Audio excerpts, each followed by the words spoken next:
Alamin natin ang iba pang detalye kaugnay ng Anti-Pork People's Initiative sa Luneta. May live report si Haji Rieta. Haji.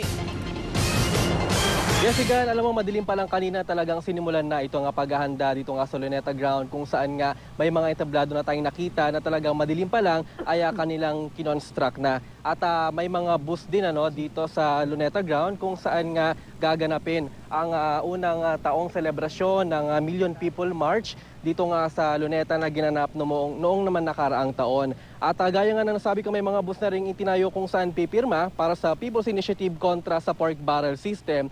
Sa mga bus na ito nakatayo ay may mga tarpaulin na nagpapaliwanag sa nilalaman ng People's Initiative. Importante raw kasi Iga na talagang malaman na mga pipirma ang sinasaad nito.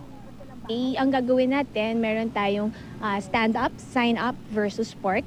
Ito yung pagpapapirma sa mga tao sa People's Initiative to abolish the pork barrel system. So, isasabatas natin siya. National Heroes Day din, at the same time, holiday. Gusto natin mas marami ang makadalo, makapunta sa aktibidad na ito. Lalo na yung mga pamilya. Igan, ipakita ko lang may mga tarpaulin na nakalagay dito. Ito yung pinapaliwanag dito kung ano yung nilalaman ng petition folder na kailangang malaman ng mga pipirma at makikisa nga dito nga sa People's Initiative. At dito nga nakapaloob Igan, pinapaliwanag yung karapatan din natin na gumawa ng batas makalikom lamang ng 10% na pirma mula naman sa total votes dito sa ating bansa. At yan muna pinaka-latest, balik sa Igan. Maraming salamat, Haji Rieta.